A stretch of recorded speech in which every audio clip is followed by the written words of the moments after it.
tienen sus Biblias, los voy a invitar que la abran al libro de Hechos. Hoy vamos a así comenzar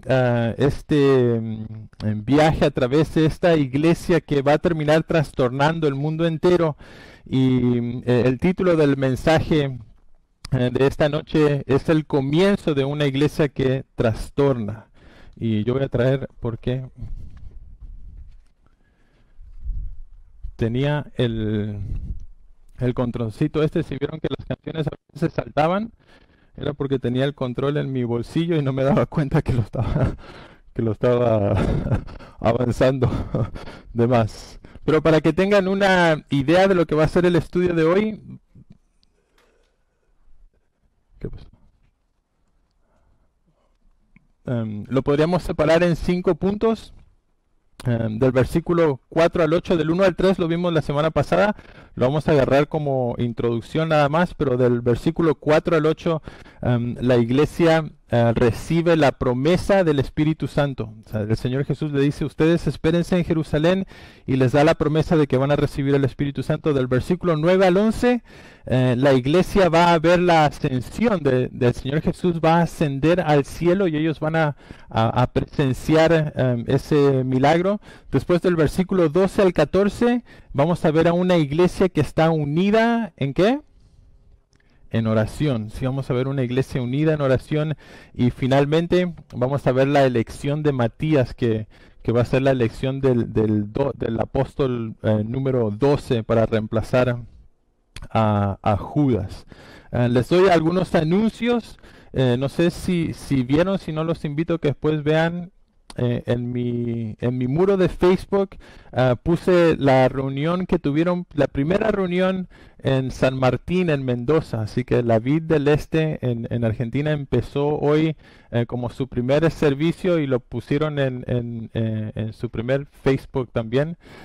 Así que les animo que lo vean y que, bueno, les comenten. Es siempre emocionante los comienzos y poder apoyarlos también. Pero el pastor Beto comenzó. Para mí es increíble esto, ¿no? Que en medio de una pandemia, cuando muchas iglesias están cerrando o preocupados por qué vamos a hacer ahora, va a venir la gente, no va a venir, hay lugares donde el Señor está abriendo las puertas. Y también por ahí vemos los momentos de dificultad como momentos donde nos podemos opacar, o podemos mirar como, ¿no?, el vaso lo puedes ver como medio lleno o medio vacío, y nosotros lo vamos a ver medio lleno siempre. Y podemos ver esto, ¿no?, que el Señor también está apoyando y detrás, y el Señor quiere hacer algo grande y va a usar todos los medios, aún esta pandemia, para que nosotros alcancemos a los que están perdidos. Y vamos a ver que esta iglesia va a comenzar en un momento difícil justamente a hacer esto, ¿no? Empoderados por el Espíritu Santo, van a llevar a ser testigos del Señor en Judea, en Samaria y hasta lo último de la tierra. Los miércoles continuamos con Nehemías. Esto también fue algo increíble, porque el estudio del miércoles pasado llegó a más de 3,000 views en Facebook. A veces pensamos, bueno, ¿por qué tenemos la cámara y las luces? Y es increíble, pero llegamos a miles de personas. Específicamente el estudio del miércoles es el de Norbert de este miércoles pasado. Si no lo han visto, véanlo, porque lo vieron muchos. y va a continuar Norbert el próximo miércoles también con el primer capítulo de Nehemías. Así que los miércoles a las 7. Los viernes, perspectiva pastoral. Los que mencionaron los versículos, trajimos los libros, y quiero que sacarles una foto entregándole el libro para después mandárselo al pastor Oscar y decirle: hey, Oscar, acá entregamos los libros. Y también para postearlos después en Facebook y bueno, mostrar. Y algunos van a ir para Argentina, a diferentes lugares que dijeron los versículos que les pedimos ahí. Pero este viernes continuamos también con perspectiva pastoral. Muy pronto vamos a comenzar los martes a las 7 con los distintivos, y esto lo vamos a hacer a través de una plataforma que se llama Zoom. Va a ser un estudio un poco más cerrado, porque va a estar apuntado al liderazgo y la preparación del liderazgo, y así que va a ser por Zoom, no lo vamos a hacer por Facebook Live. Pero si estás interesado, puedes hablar conmigo y te sumamos a la plataforma de Zoom para que estés ahí. Muy bien, sin más anuncios, voy a ver la hora para asegurarme que tengan mi tiempo bien y vamos a arrancar. Vamos a orar y vamos a arrancar con el capítulo 1. Señor Dios Todopoderoso, venimos delante de tu presencia, Señor, para entregar este tiempo en tus manos. Padre, conscientes que no somos nada ni nadie sin ti. Conscientes que no podemos hacer absolutamente nada, Señor, sin ti. Es que venimos en esta tarde, en esta noche, para pedir de tu Espíritu y pedir, Señor, que seas tú el que nos hable a través de tu palabra, Señor. Que se cumpla las promesas de tu palabra de penetrar hasta lo más profundo de nuestro ser, de discernir aún nuestros pensamientos. Y que, Padre, al levantarnos de nuestras sillas de este lugar, al levantarnos para irnos a casa, no podamos más que pensar que tú has hablado a nuestras vidas y a nuestros corazones. Y por eso queremos dejar este tiempo en tus manos. Te pedimos esto en el nombre de tu Hijo amado Jesús. Amén. Amén. Muy bien. Capítulo 1, versículo 1 dice: en el primer tratado, oh Teófilo, hablé acerca de todas las cosas que Jesús comenzó a hacer y a enseñar, hasta el día que fue recibido arriba, después de haber dado mandamientos por el Espíritu Santo a los apóstoles que había escogido, a quienes también después de haber padecido, se presentó vivo con muchas pruebas indubitables, apareciéndoseles durante 40 días y hablándoles acerca del reino de Dios. Y esto es muy importante, es la base.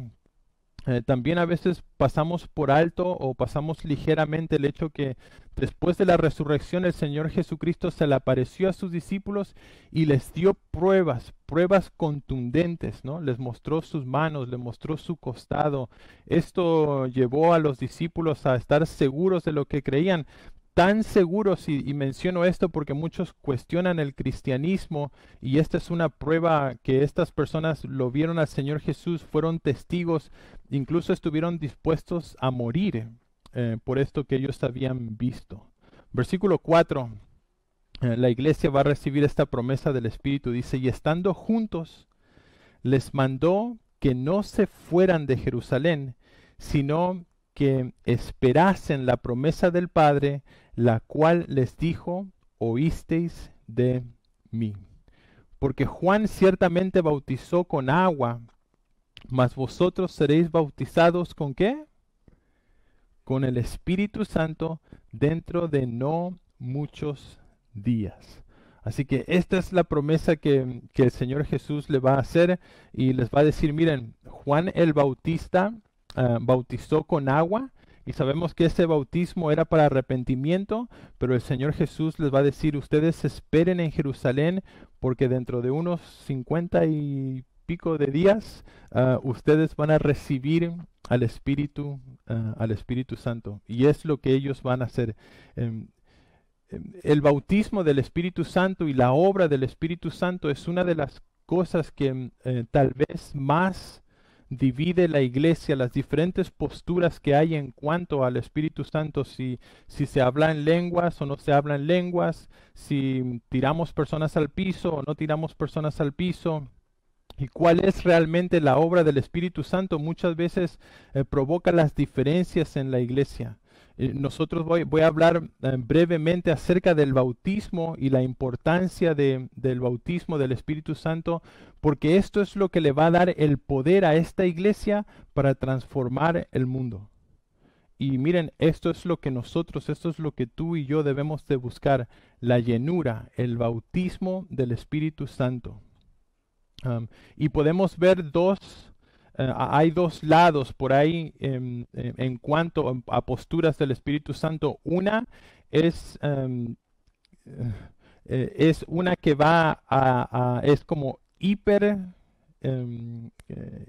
sensacionalista en cuanto al Espíritu Santo, y entonces de un lado de la iglesia vemos que el Espíritu Santo hace de todo, hasta algunas cosas que son locuras, ¿no? Hace que las personas ladren, por ejemplo, que se rían y se caigan en el piso, que den vueltas, y claro, uno mira esas cosas y dice: esto no da miedo. Y entonces está el otro lado, el otro extremo, que dice: no, eso es demasiado raro, el Espíritu Santo no hace eso y entonces nosotros vamos a decir que no vamos a, los dones del Espíritu no son para hoy en día. Y se llama, teológicamente se dice cesacionistas, las personas que piensan que el Espíritu Santo se movió en el libro de Hechos y después se terminó, los dones ya no se manifestaron más, y entonces cesaron, por eso se dice cesacionistas. Después hay algunos que están por aquí que dicen, bueno, algunos de los dones cesaron y otros siguen vivos, y la pregunta es, ¿dónde vamos a estar nosotros? Y les pregunto a ustedes en esta noche, ¿dónde estás tú en cuanto a la obra del Espíritu Santo? Cri, cri. Cri, cri. Faltan los grillos. Bueno, pues si no saben, qué bueno, porque nosotros creemos que el Espíritu Santo, la llenura del Espíritu Santo o el bautismo del Espíritu Santo lo podemos ver en tres maneras, en tres formas. Y lo vamos a ver más específicamente la semana que viene, pero lo voy a hacer rápidamente. El Espíritu Santo está con nosotros antes de aceptar a Cristo y es el Espíritu Santo el que nos convence de nuestro pecado. Entonces Él está con. Cuando aceptamos a Cristo en nuestro corazón, el Espíritu Santo viene a vivir en nosotros. Y algunos, los cesacionistas, por ejemplo, piensan que es aquí donde eres llenos del Espíritu Santo, aquí es donde eres bautizados del Espíritu Santo. Cuando aceptas a Cristo viene la llenura y viene.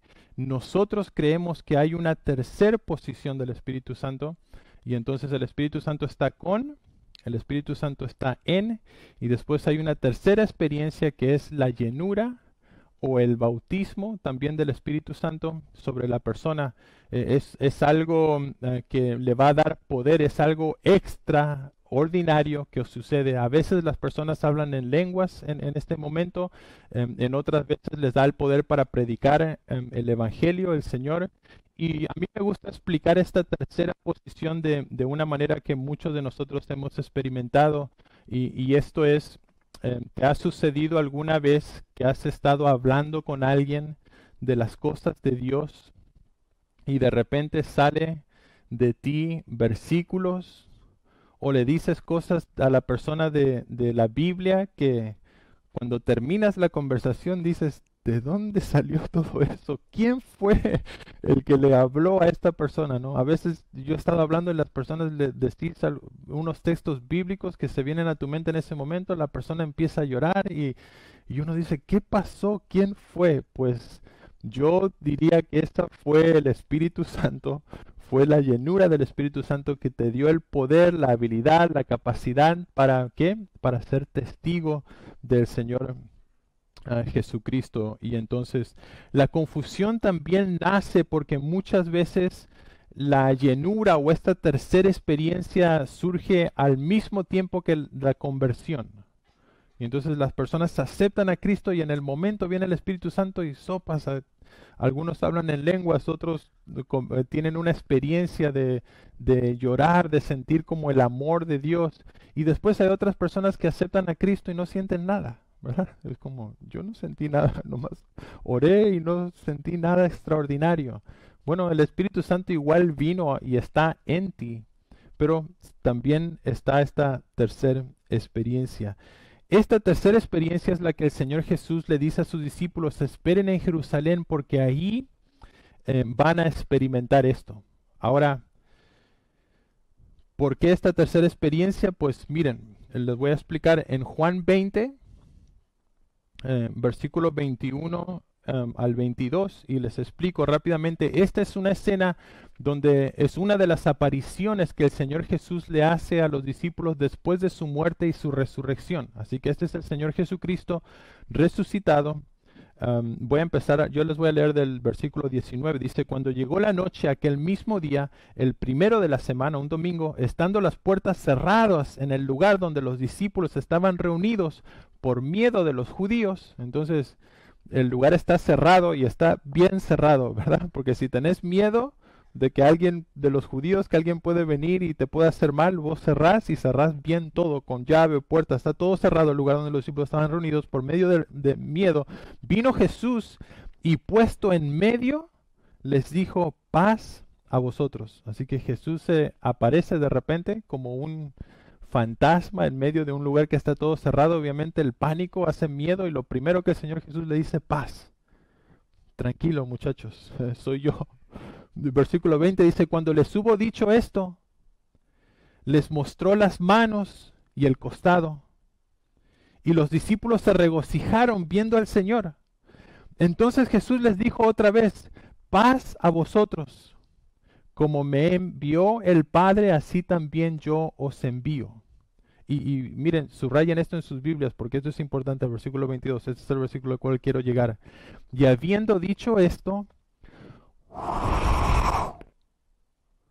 sopló el Señor Jesús y les dijo a los discípulos, ¿qué? ¿Está acá, no? Sí, sí está acá. Les dijo, recibid el Espíritu Santo. Ahora les hago esta pregunta. ¿Ustedes creen que cuando el Señor Jesucristo sopló y les dijo a los discípulos, reciban el Espíritu Santo, ¿ustedes creen que los discípulos recibieron el Espíritu Santo? Pues yo creo que sí. Yo creo que aquí podemos estar seguros de que estos discípulos o que los discípulos del Señor Jesucristo habían recibido o ya tenían el Espíritu Santo en ellos. Recuerden, esto es antes de esta promesa. Después el Señor Jesús le dice, miren, quédense en Jerusalén porque va a venir el Espíritu Santo y los van a ser bautizados, a venir sobres. Es por eso que nosotros creemos que hay una experiencia aparte de la conversión. O sea, el Espíritu Santo ya está en ellos, pero hay una tercera experiencia que es la llenura del Espíritu Santo o el Espíritu Santo que viene sobre.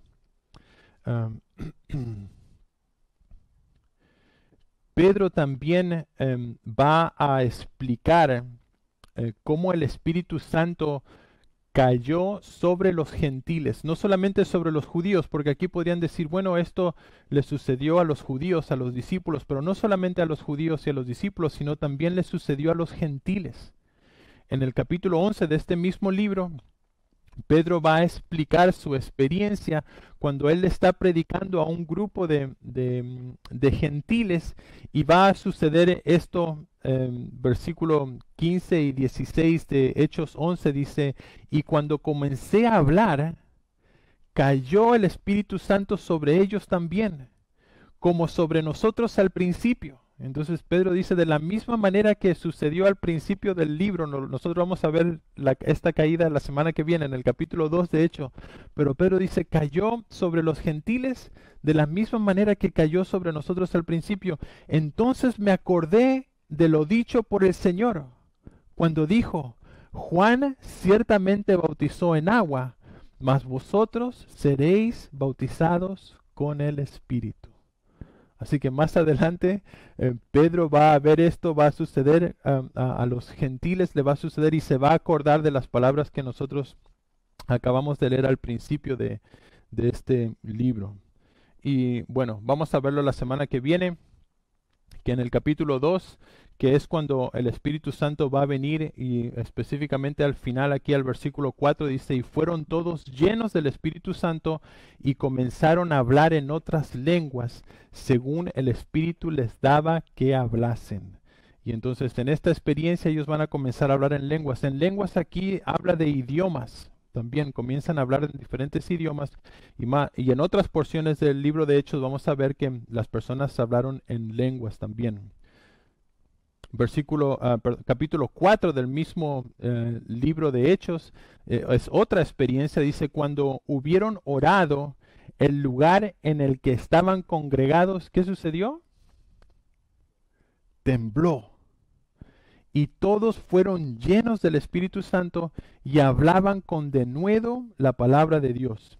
Y la multitud de los que habían creído era de un corazón y un alma. Y ninguno decía ser suyo propio nada de lo que poseía, sino que tenían todas las cosas en común. Y podemos ver esto cuando sucede, ¿no? Cuando el Espíritu Santo viene sobre, en este caso, vemos que en algunos hablaron en lenguas. En otros les dio denuedo o valentía para predicar la palabra de Dios. Y esto es fundamental porque muchas personas piensan que la experiencia, la tercera experiencia de la llenura del Espíritu Santo tiene que ver conmigo y con mi experiencia. Y entonces yo lloro, yo me tiro al piso, yo me desmayo, y todas estas experiencias que tienen que ver con las emociones y conmigo mismo. Pero lo que vemos una y otra vez que esta tercera experiencia no tiene que ver con la persona, sino con la capacidad de la persona de ser testigo de Cristo a los perdidos. Y entonces tuvieron de nuevo, hablaron en lenguas y esto sirvió de testimonio para que otros vieran el poder de Dios. Y esta es la promesa que el Señor Jesús le dijo. Ustedes esperen en Jerusalén, van a recibir poder y ustedes van a ser testigos míos. A veces las personas buscan de los dones del Espíritu Santo para ponerse flores o decir, miren mi poder, yo profetizo, yo esto, yo lo otro. Pero la realidad es que los dones tienen poco que ver con la persona y tienen mucho que ver con lo que nosotros vamos a hacer por los demás. Es por eso que necesitamos buscar, y si queremos ser una iglesia que realmente trastorna nuestra sociedad, si queremos queremos ser una iglesia que trastorna Garden Grove, necesitamos buscar la llenura del Espíritu Santo. Necesitamos orar y pedir el bautismo del Espíritu Santo sobre nuestras vidas. Y lo podemos hacer con toda seguridad porque el Señor Jesucristo les dijo a los discípulos que Él les iba a dar el Espíritu Santo si ellos se lo pedían. Y vean capítulo 11, versículo 11 al 13, el Señor Jesús hablando a los discípulos le dice, ¿qué padre de vosotros si su hijo le pide pan le dará una piedra? ¿O si pescado en lugar de pescado le dará una serpiente? ¿O si le pide un huevo le dará un escorpión? Pues si vosotros, siendo malos, sabéis dar buenas dádivas a vuestros hijos, ¿cuánto más vuestro Padre Celestial les dará el qué? El Espíritu Santo a los que lo pidan. Así que no tenemos que preguntarnos si es la voluntad de Dios o no darnos su Espíritu. Dios quiere dártelo. Y entonces necesitamos pedírselo. Esta es mi petición diaria con el Señor. Señor, lléname de tu Espíritu. Si queremos ser efectivos en las cosas del Señor, necesitamos estar llenos de su Espíritu. Versículo 6 del capítulo 1 de Hechos dice, entonces los que habían reunido le preguntaron diciendo, Señor, ¿restaurarás el reino a Israel en este tiempo? Pues el Señor Jesús les acaba de decir, esperen en Jerusalén porque van a recibir dentro de no muchos días, van a ser bautizados del Espíritu. Y la pregunta que ellos hacen es, Señor, ¿este va a ser el momento donde vamos a reinar? ¿Vas a restaurar el reino? En este tiempo ellos entendían las profecías bíblicas y Él les dijo, no os toca a vosotros saber los tiempos o las sazones que el Padre puso en una sola potestad. Y entonces, miren, Jesús no niega que va a haber un momento donde el reino va a ser restaurado. Pero sí el Señor Jesús les dijo a los discípulos, no les toca a ustedes saber el momento cuando esto va a suceder. Nosotros estamos esperando el rapto de la iglesia seguido por la segunda venida del Señor Jesucristo y es en su segunda venida que su reino va a ser restaurado. Tenemos señales, el Señor Jesús nos dejó, estas cosas van a suceder. Miramos lo que sucede en las noticias hoy y decimos, esas cosas son exactamente lo que el Señor Jesús dijo que iban a suceder como señales de los últimos tiempos. Pestes, terremotos, ¿verdad? La tecnología va a avanzar, todas estas son señales, pero el momento exacto, la pregunta de ellos, ¿lo vas a restaurar ahora? Este va a ser, el Señor Jesús les dijo, no les toca a ustedes saber los tiempos y las sazones. Digo esto porque no todos los años, pero cada tanto sale uno que dice, Jesús viene el octubre tanto o noviembre tanto el Señor y ahí todo el mundo está que, este salió y dijo que va a venir. Bueno, el Señor Jesús le dijo a los discípulos, nadie sabe, nadie va a saber cuándo, no les toca a ustedes saber esto. pero desde el comienzo esta iglesia va a vivir esperando el reino. Me encanta esta pregunta porque ellos están conscientes de que esto va a suceder y ellos están a la expectativa de que el Señor ahora va a ser, cuando venga esto va a ser el reino. Y entonces te pregunto, la iglesia ha vivido, debería de estar viviendo con esta expectativa. ¿Vives tú con la expectativa de que el Señor Jesucristo viene?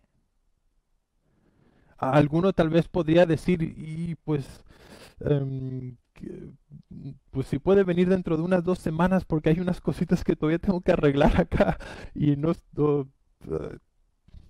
todavía no he hecho esto o no he hecho aquello y entonces sí se podría esperar, pero miren, para ellos era eminente. Estamos esperando su venida. Y no es algo de lo cual nos tenemos que preocupar, sino es más bien algo de lo cual nos tenemos que ocupar, que Leo esté listo para encontrarse con su Creador en cualquier momento, en un abrir y cerrar de ojos.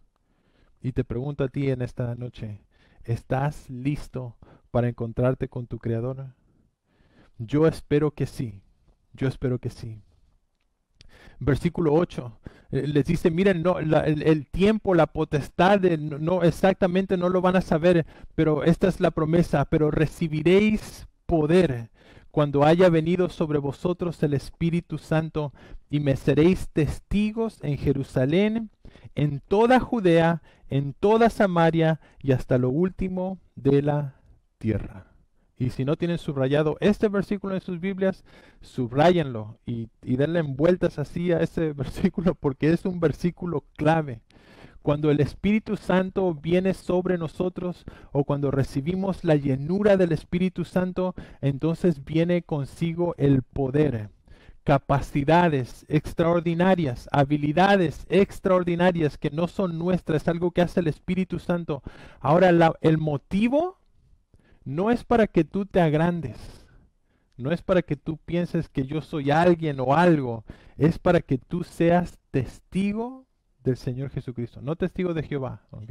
No quiero que se conviertan en testigos, pero sí en testigos de Jesucristo.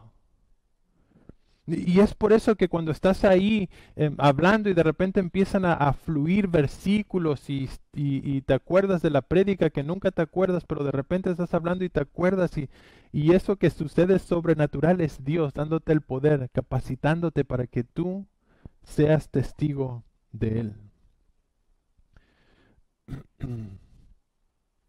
Es tan importante porque muchas personas hoy, dependiendo de qué lado de la escala estés en cuanto al Espíritu Santo, muchos piensan que la llenura del Espíritu tiene que ver con la prosperidad, que mucho de la llenura del Espíritu tiene que ver con mi capacidad de revolear el saco, de tirar personas al piso, o de experiencias que tienen que ver meramente con lo emocional.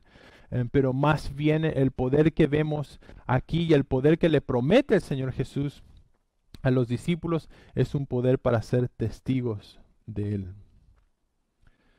Versículo 9 dice, y habiendo dicho estas cosas, viendo ellos, fue alzado y le recibió una nube que le ocultó de sus ojos.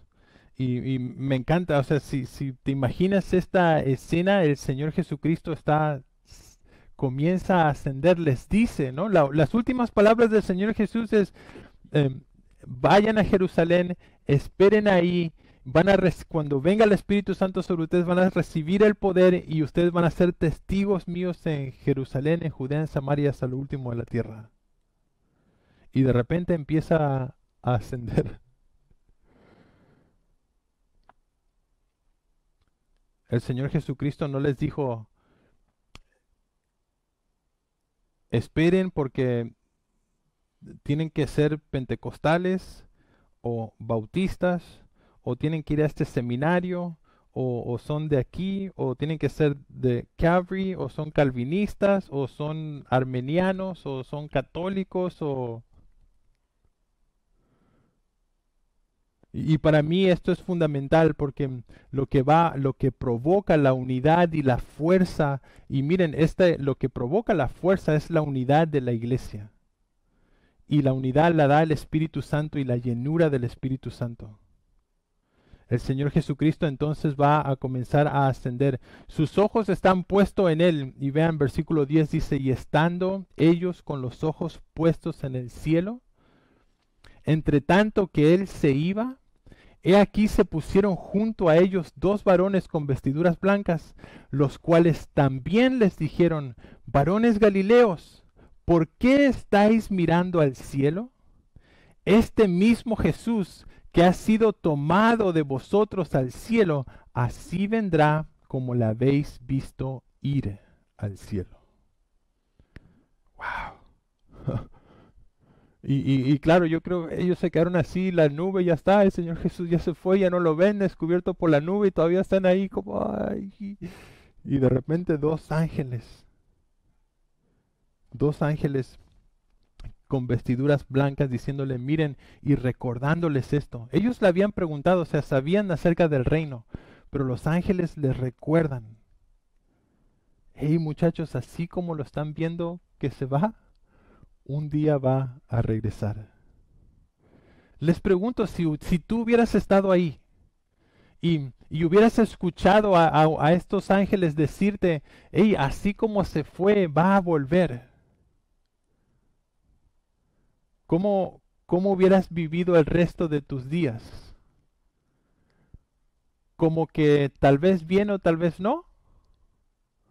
¿O más bien hubieras vivido pensando, pues así como se fue, en cualquier momento puede venir?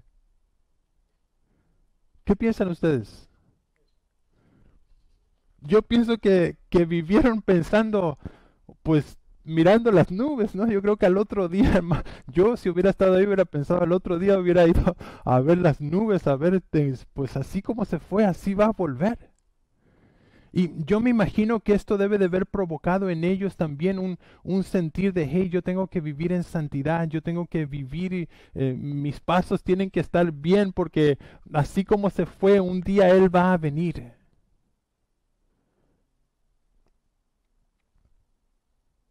Y te pregunto entonces en esta noche, ¿cómo estás viviendo tu vida? ¿Estás viviéndola con esta espera, con esta expectativa de decir, Señor, estoy listo para que vengas, para que establezcas tu reino, ven? ¿Y cómo quieres que el Señor Jesús te encuentre en ese momento? Yo quiero que el Señor Jesús me encuentre a mí trabajando en su obra.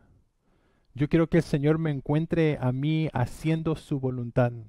Y miren, esto es fundamental, que nosotros vivamos nuestras vidas esperando la venida del Señor Jesucristo y que vivamos nuestras vidas rendidos a Él con esta expectativa, que el Señor va a venir. Versículo 12. Dice, entonces volvieron a Jerusalén desde el monte que se llama del Olivar, el cual está cerca de Jerusalén, camino de un día de reposo. Y entrados, subieron al aposento alto, donde moraban Pedro, Jacobo, Juan, Andrés, Felipe, Tomás, Bartolomé, Mateo, Jacobo, hijo de Alfeo, Simón el celote y Judas, hermano de Jacobo.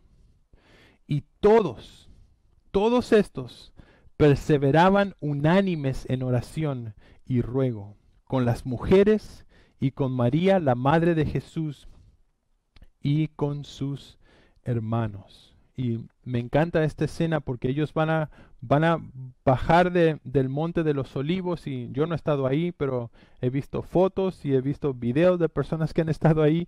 Y sí, de Jerusalén puedes ver el monte de los olivos, y del monte de los olivos puedes ver a Jerusalén, pero está más o menos un día de reposo de bajar y llegar a Jerusalén. Y entonces fueron al aposento alto. ¿Y qué hicieron ahí?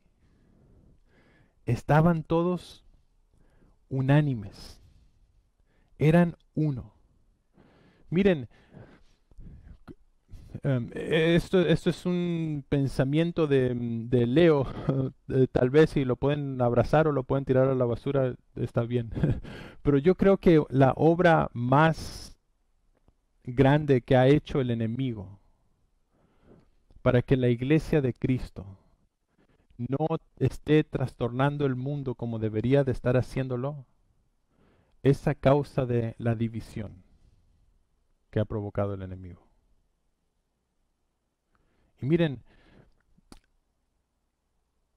la división en denominaciones, la división porque, oh, tú tienes un llamado, no estoy de acuerdo con tu llamado, no te quiero ver más.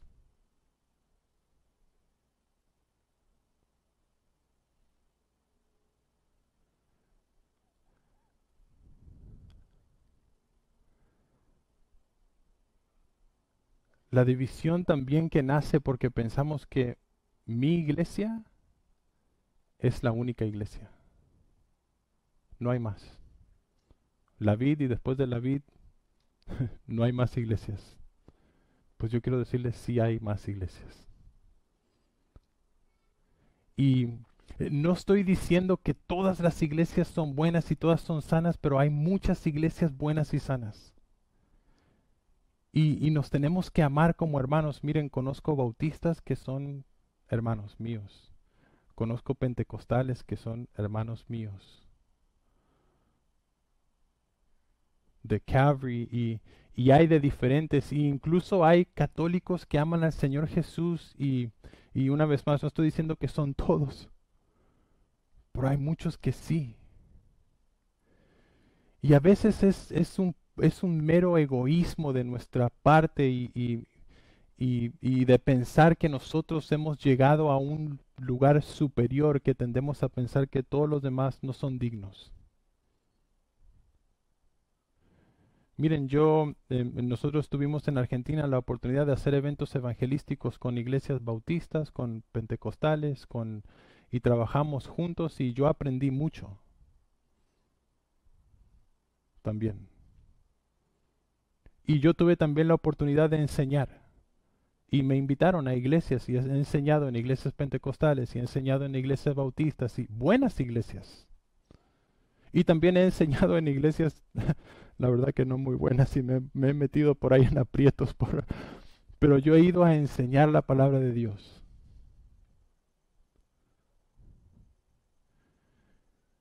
Y vuelvo a esto porque estos 120 personas que en definitiva van a terminar cambiando el mundo. Mira, era tan fuerte la unión que ellos incluso vendieron todos sus bienes y dijeron vamos a compartirlo y vamos a vivir juntos. Y claro, no estoy diciendo que esta es una práctica que nosotros necesitamos hacer hoy o que fue bueno que ellos practicaran esto, pero sí rescato el sentir de ser uno. Y que no les unía una denominación, porque aquí no hay denominaciones todavía. ¿Qué eran estos? Te pregunto, ¿eran bautistas? ¿Eran pentecostales? Los católicos dicen, pues el papa, el primer papa fue Pedro. Pero claro, después de Pedro no vuelve a tener un papa. En realidad el papa viene 1000 años y pico después, ¿no? El primer papa. Rescato de aquí que estos son cristianos. Estas son personas que han visto a Jesús, a Cristo ascender y van a vivir esperando su venida. Y hermanos, yo espero que nosotros bajemos las banderas de las denominaciones, que bajemos un poco las banderas. Miren, y a mí me encanta que tener remeras que digan la vid y la iglesia y me encanta eso, pero espero que nunca nosotros pensemos ni se nos cruce por la cabeza pensar que nosotros somos más o mejores que alguien más. O no, es que nosotros enseñamos sistemáticamente y entonces nosotros somos mejores. O somos únicos. Hermanos, necesitamos perseverar y necesitamos perseverar unánimes en oración, en ruego, y están incluidas aquí las mujeres y está también María, la madre de Jesús, con sus hermanos. Vemos que María es uno más de los discípulos, no están adorando a María, no están orando a María, sino que ella está con ellos. Y también vemos aquí que están los hermanos. Se debate si estos son hermanos como nosotros nos decimos hermanos en la iglesia o si son los hermanos reales. Nosotros creemos que sí, María después de tener al Señor Jesús y que nosotros creemos que María al tener a Jesús era virgen. Nosotros creemos, nosotros respetamos y amamos a María también y creemos en el nacimiento virginal de nuestro Señor Jesucristo porque esto es lo que enseñan las Escrituras. Y también digo esto que nosotros amamos y respetamos a María porque también he escuchado muchas veces desde el lado evangélico o protestante en contra de los católicos muchas veces maltratar o decir cosas malas de María, tratando de menospreciar a las personas católicas porque tal vez sí están haciendo cosas que no deberían. Esta semana pasada justamente uno de mis clientes en su cuarto que estamos haciendo trabajo tiene muchas estatuas de Jesús, de la Virgen, de los demás y comencé a hablarle del Señor Jesucristo y de la salvación y miren, me terminó diciendo la verdad que estoy de acuerdo contigo, que tengo que orar a Jesús, que Él es el único intermediario, que no necesito de los santos, que no, pero en ningún momento ningún momento la tuve que despreciar o maldecir en el sentir de menospreciar lo que ella pensaba o lo que ella estaba haciendo. Lo único que hice fue llevarla a las Escrituras y decirle, mira, la Biblia dice esto. Le dije, trae tu Biblia y léeme Éxodo capítulo 20 y dime qué es lo que tú piensas que Dios quiere de ti. ¿Está contento Dios con lo que tú tienes ahí? Y entonces ella leyó, dice, no harás imágenes de lo que está en el cielo ni abajo, no te arrodillarás a ellos. Y cuando lo leyó me dijo, ¿sabes qué? La verdad que estoy de acuerdo contigo en esto. Y pudimos hablar de otros puntos más de la iglesia. Y creo que es tan importante que nosotros no castiguemos ni agarremos a bibliazos limpios a las personas, sino que las amemos, que las llevemos a Cristo en amor con las Escrituras.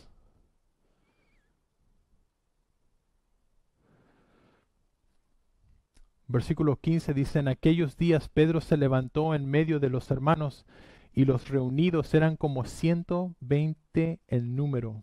Y dijo, miren, para mí esto también es importante. Yo pienso en un momento en la historia de la humanidad hubieron 120 personas y estas 120 personas van a recibir del Espíritu Santo y van a cambiar el mundo. Y yo espero que eso sea real para nosotros también. Y esto es lo que Pedro se va a levantar en medio de ellos y les va a decir, varones hermanos, y aquí viene la elección de Matías, ¿no? Judas había entregado al Señor Jesús, Judas lo había vendido por 30 monedas de plata, Judas se arrepiente de haberlo vendido al Señor Jesús en el sentido de que él va y devuelve ese dinero a los religiosos que le habían pagado y los religiosos, la historia nos cuenta que los religiosos compraron un campo con ese dinero porque no lo podían volver a tomar porque era dinero que estaba sucio y la historia nos cuenta que, y bueno, las escrituras nos dice, aquí lo va a relatar, va a dar especificaciones el doctor Lucas de lo que va a suceder. Veamos, versículo 16 dice, varones hermanos, era necesario que se cumpliese la escritura en que el Espíritu Santo habló antes por boca de David acerca de Judas, que fue guía de los que pretendieron, o prendieron, perdón, fue guía de los que prendieron a Jesús. Y era contado con nosotros y tenía parte en este ministerio. Este pues con el salario de su iniquidad adquirió un campo y cayendo de cabeza se reventó por la mitad y todas sus entrañas se derramaron. Sí, o sea, como, wow, es explícito, ¿no?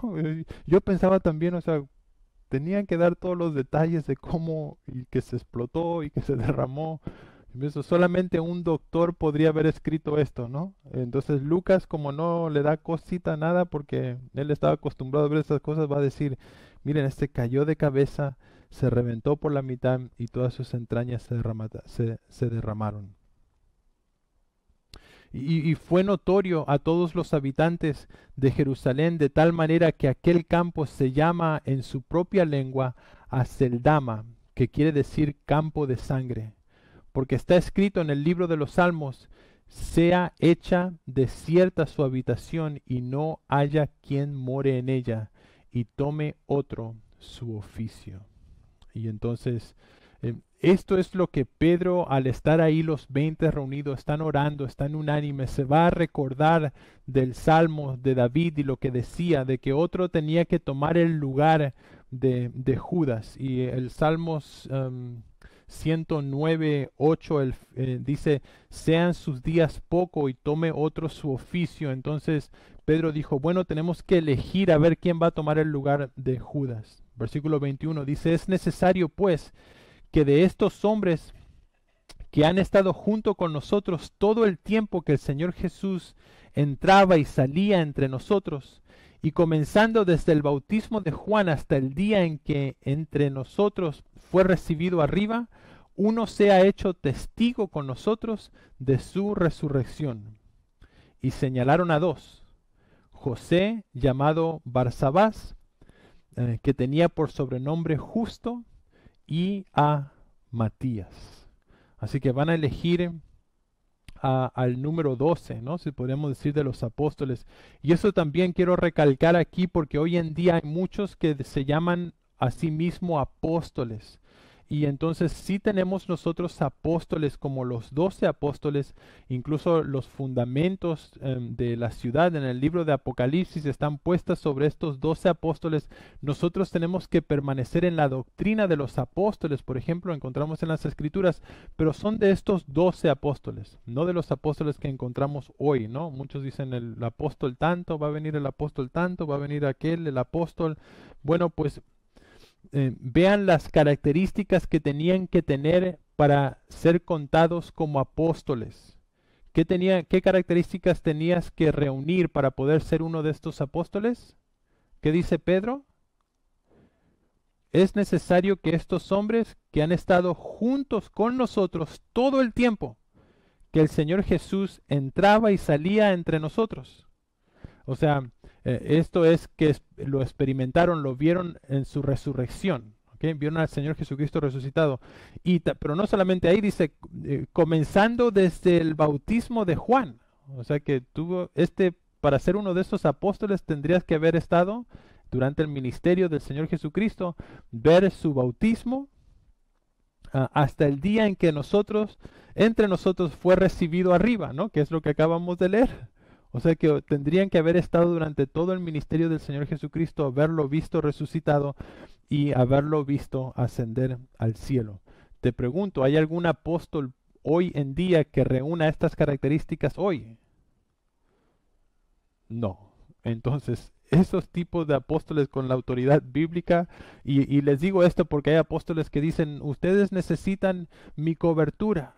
Si no tienen mi cobertura, entonces no, como que ellos tienen un poder porque son los apóstoles. Y bueno, este tipo de cobertura ni apóstoles no existen, no reúnen estas características, no son verdad.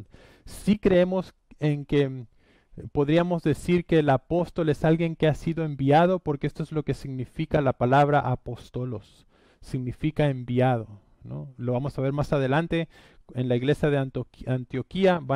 El Espíritu Santo va a hablarle a la iglesia y les va a pedir que ellos apostolos a Pablo y a Bernabé, que los envíen, y van a comenzar los primeros viajes misioneros de Pablo y Bernabé. Entonces creemos que los apóstoles podrían ser personas que son enviadas, misioneros. Muchas veces decimos: oh, los misioneros pueden ser apóstoles porque han sido enviados también, pero haber sido enviado o haber sido misionero tampoco te dan ningún tipo de autoridad para yo decir: te voy a dar cobertura o yo tengo un poder especial, ni nada. ¿Okay?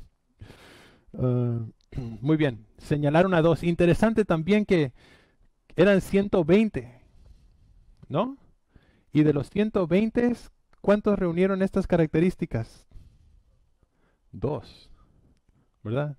Si hubieran habido más, se hubieran postulado, ¿no? ¿Te imaginas si tú hubieras estado ahí y tú hubieras estado visto todo y hubieran dicho: bueno, Matías, ¿y qué hubieras dicho tú? No, espérame. Se están olvidando, yo estuve ahí, yo lo vi bautizado, yo lo vi, cuéntenme, pónganme en la lista, ¿no? Pero solamente dos fueron. No hubieron muchos que experimentaron esto. Y entonces versículo 24 dice, llorando dijeron, tú Señor, que conoces los corazones de todos, muestra cuál de estos dos has escogido para que tome la parte de este ministerio y apostolado, de que cayó Judas por transgresión para irse a su propio lugar. Y le echaron suerte, y la suerte cayó sobre Matías, y fue contado con los 11 apóstoles. Así que aquí tenemos a Matías como el número 12, el apóstol número 12. Hay algunos que piensan, hay algunos comentaristas incluso de las escrituras que piensan que Pedro se apresuró y que no debería haber buscado a reemplazar a Judas, que se apresuró, que si se hubiese esperado, entonces Pablo habría sido el número 12, o que Pablo tendría que haber sido el apóstol número 12. Algunos pelean acerca de esto. Yo no me gusta pelear, y menos de estas cosas que son medias controversiales. Pero personalmente, y puedes tener tu propia postura, yo personalmente no creo que Pedro se apresuró. Creo que Pablo, por más que dice no, Pablo sí vio al Señor Jesús porque se le apareció. Bueno, sí se le apareció, pero no vemos que en ningún momento estuviera, por ejemplo, en el bautismo del Señor Jesucristo. No estuvo durante el ministerio tampoco Pablo, así que yo personalmente, aunque respeto al apóstol Pablo, como apóstol creo que Dios lo utilizó tremendamente, mi sensación o mi pensamiento es que Pedro aquí no se apresuró y que Matías fue contado entre como el apóstol número 12. Después si quieren discutir, escribirme, pelearme, lo pueden hacer, no hay problema. ¿Ok? Tal vez me pueden enseñar algo que he fallado. Ah, bueno, para terminar y para concluir, podemos ver en este primer capítulo del libro de Hechos el comienzo de una iglesia. Y miren, todavía no es una iglesia que trastorna, todavía no ha logrado hacer nada, podamos decir, extraordinario todavía, ni afectar a su sociedad, pero sí vemos que se está preparando para hacerlo. ¿Cómo? Pues miren, tenían sus ojos puestos en Cristo. Estaban esperando su venida. Habían recibido la promesa del Espíritu Santo y entonces van a ir a Jerusalén a esperar. Pero su espera no es con ellos sin hacer nada. Su espera es mientras ellos están unánimes. Son uno. Y en esa unidad están orando. Y seguramente en su oración están pidiendo de Dios, pidiendo de su Espíritu. Y es en la unidad de la oración que se va a ocurrir también reemplazar. Y miren, yo pienso, mientras ellos están reunidos, están pensando en lo que las Escrituras dicen, porque Pedro se le va a ocurrir, hey, el Salmos dice que hay que reemplazar, pues hagámoslo. Y veo esta preocupación por esta iglesia en sus comienzos de esperar en oración, pero también estar pensando en qué dicen las escrituras que tenemos que hacer. Y si dice que lo tenemos que hacer, entonces hagámoslo. Elijamos al número 2, estemos listos, estemos preparados. Iglesia, y cuando digo iglesia, te digo a ti específicamente, me digo a mí mismo, Leo, tú. ¿Qué clase de iglesia vas a ser? Yo quiero ser una iglesia que trastorne mi sociedad. Si queremos ser, entonces preparémonos. Iglesia, estemos unidos. Oremos los unos por los otros. Esto es una de las cosas que más me tiene como intranquilo. El sentir de que por ahí estamos empezando, pero me gustaría que pudiéramos estar más unidos, me gustaría que pudiéramos comer más juntos y conocernos más íntimamente. Y siento también que la sociedad en la que vivimos estamos todos tan ocupados que, que no estamos unidos. Aunque estamos en Estados Unidos, no estamos unidos. Y Estados Unidos, si algo hace, es que te hace sentir como que estás unido, pero estás más separado y estás más solo que nunca. Y yo no sé cómo, pero mi oración ha sido estas últimas semanas, Señor, ayúdanos, no sé cómo, pero de alguna manera que podamos ser más unidos, que podamos estar juntos, no solamente entre nosotros, pero incluso con otras iglesias. Yo llevo ya meses reuniéndome con pastores, orándolo todos los sábados en la mañana, porque ese es mi anhelo, y eso es lo que yo creo, que si queremos impactar el sur de California, pues tenemos que juntarnos las iglesias, los pastores, y tenemos que ver la manera, y tenemos que trabajar juntos, y si aquel pastor va a hacer algo y nosotros podemos ayudarle para que alcance Santana, pues vamos y le ayudamos y alcancemos a Santana, y después mañana si podemos hacer algo aquí en Garden Grove y que vengan a ayudarnos y nos ayuden, y que juntos impactemos. Creo que es algo que tenemos que hacer. Iglesia, creo que la manera para hacerlo también es ahora orando, ¿no? En, en noviembre, el 21 de noviembre, vamos a tener un asado aquí, reuniendo a los pastores, a esos pastores y sus esposas. Y vamos a hacer un asado aquí para... Sí, lo corrimos al 21, como Gerson va a estar medio jugado gracias por hacerme acordar. Era el 14, pero lo movimos al 21. Y entonces para asegurarnos que estemos todos. Pero sí, sí, vamos a estar. Y entonces, ¿por qué vamos a hacer este asado? ¿Por qué vamos a tratar por qué mi deseo es que podamos juntarnos con otros pastores y que podamos trabajar juntos? Em, yo creo que es fundamental, una vez más. Yo creo también que esta es el área donde el enemigo más ha atacado la iglesia. Y que pastores se sienten solos, y por qué muchos pastores están cayendo, no solamente en pecado, pero cayendo de desilusión, de desánimo también, porque están solos y es una carga demasiado grande para llevar solo, créanmelo. Y necesitamos ocuparnos y preocuparnos. Esta semana nosotros como iglesia mandamos una ayuda a los pastores en Argentina y en Chile, por ejemplo. El comienzo de la obra en San Martín.